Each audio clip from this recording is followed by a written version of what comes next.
Hi everyone, it's Nancy Burt-Preece here. I'm an independent Stampin' Up! Demonstrator.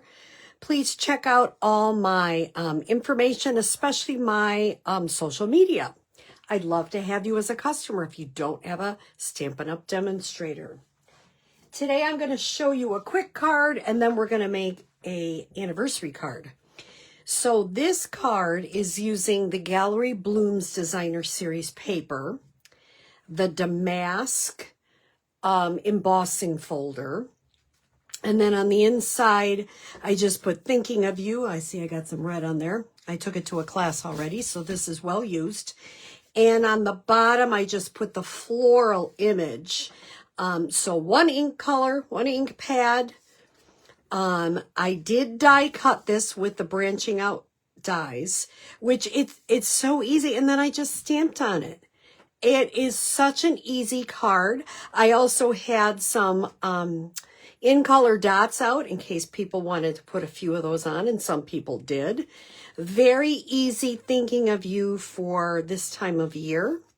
And there's all different images for this Gallery Blooms paper. So works very well for a card like that. So that's my first one. It is Basic Beige, Misty Moonlight, and Designer Series paper. That's it. So fun and easy.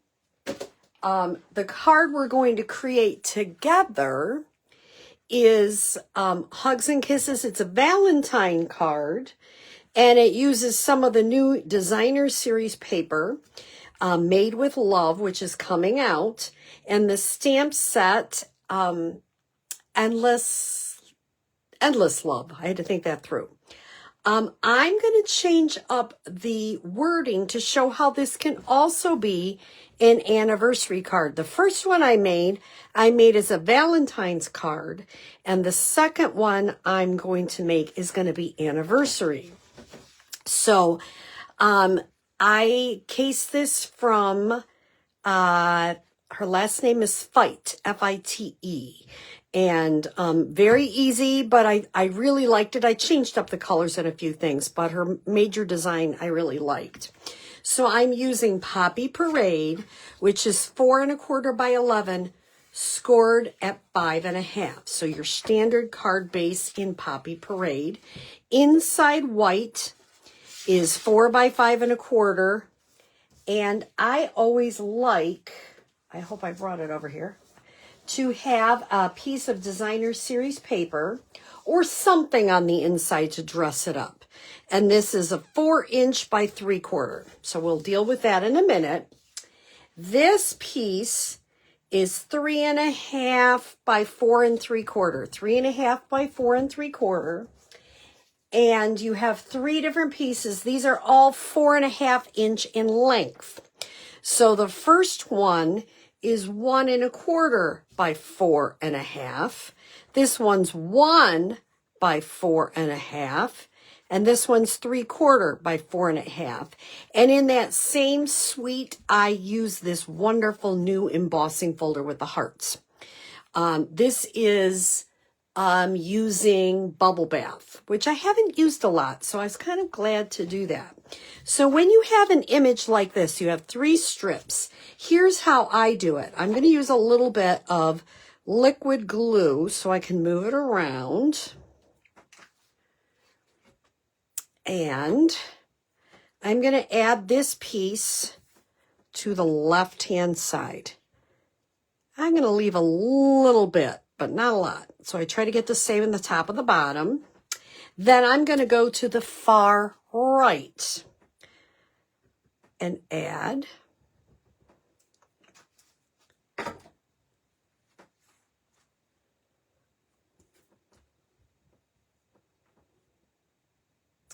right, I think I got that pretty close. They look pretty lined up. Then I'm going to go ahead and put my DSP in the middle. The reason I do it that way is because then if you get it off just a little bit, your DSP in the middle can just take up the extra space, which I like. This is the 1 by 4 1/2. Sure there's nothing on there. I guess there is, but I can't seem to get it off. That's okay. So very easy. Now I have a piece of bubble bath ribbon, which is, I think it's 1/8 an inch, and it is 14 inches wide. Just going to push it down for a second. And I'm going to do this before I put it on my card. I'm going to go ahead and tie. You have plenty of ribbon. Could you tie a bow if you chose? Yes, you probably could. I am not. I'm going to choose just to do a knot, and I'm going to hold it straight up and down. And now I'm going to go ahead and tie it. I don't know what that extra thing is, but I'll get it off. So very easy. It looks a little bit, there we go. Now it's going to sit right, I hope. Let's see. Make sure I got that correct. There we go. There we go. Even if it's twisted on the back, which it is a little, I'm okay with that because it does okay. Now, I always keep a pair of my scissors for ribbon scissors. I do not use these on paper. Paper will dull them. Unfortunately, Stampin' Up! No longer sells their snips. I wish they did because they're my favorite. But if you do get whatever kind of scissors you get, make sure you keep a pair just for your ribbon because that'll make it so much better. Get this out of here so I can really line this up.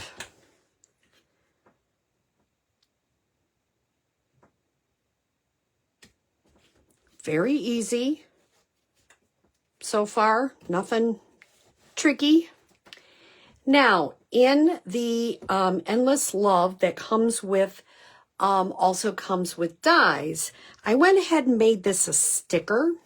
So what I do is I run it through with a piece of red, and then I have our adhesive sheets I put underneath and run it through. And what it does is it creates a sticker, which people at my classes like when this is hard to put a lot of glue on.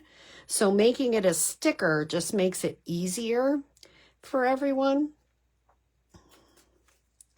Make sure I got all the parts. And usually when you make it a sticker, some of the extra glue comes off too. So I'm going to just kind of, how do I want it? This one, I put the ribbon up a little higher. So I'll go like that. And every time I make a card, sometimes it comes out different, and that's totally fine. Now, there's a new stamp set called Reason to Celebrate, and it has lots of great sayings, and I'm going to use that for the happy anniversary, but I still need a little piece. This is a great new punch that's going to be available January 6th. And what I recommend is that you go ahead and stamp. You can punch it first and then stamp. It's totally a personal preference. I'm going to stamp it first. It says today and always. And because there are 3 different parts to this punch, I am just going to put it through, remember, upside down so I can line it up where I want it. And you get a little extra, but that's okay. That's why I use a strip. If you do just a piece of paper, you're wasting a lot, and that's not fun. I see some people watching today. That's awesome. So tell me if you are going to make this in your comments, and I might not be able to see it while I'm live, but I will answer later. If you're going to make this card, would you make it a Valentine card, or would you make it an anniversary card? I think it works for both. And I like to do that because sometimes some of my stampers really don't send Valentine cards. But a lot of us have people we know that we could do anniversary. Now, I want to show you how I did this. Let's see if I can unpack where I put Reason to Celebrate. I want to show it to you. Here it is. Because it's got some really great sentiments. And I knew I had to have this set because it's just got some great words that I know I'm going to use. How did I do this? Well, the first thing I did is on my grid paper or this is my glass mat, which I use a lot. I lined up the word anniversary and then I put happy on top of it just to make sure I could get it lined up. I did the same thing with Happy Valentine's Day. I like to do that because sometimes stamping them separate is not always a good thing. Don't always have success. So here's Happy Anniversary. I'm going to go ahead and put this. It's a 3/4 by 4 inch. You notice I tend to line it up. Use my grid, whether you have a glass mat or grid paper, however you do it, and then adhere it to the card. Now, sometimes I'm not accurate. I might cut it just a smidge too long. I just trim that part off. Not a problem. And it's easy to do. So if you are coming to one of my classes, either my library class or my United Church class, this is one of the options that you can make. Or I should say, this is one of the cards you will make.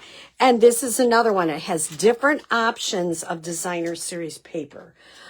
So I hope that you like these cards.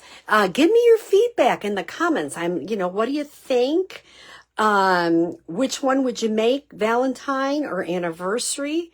And I hope you had a happy new year and you have a great start to your January so far. Take care.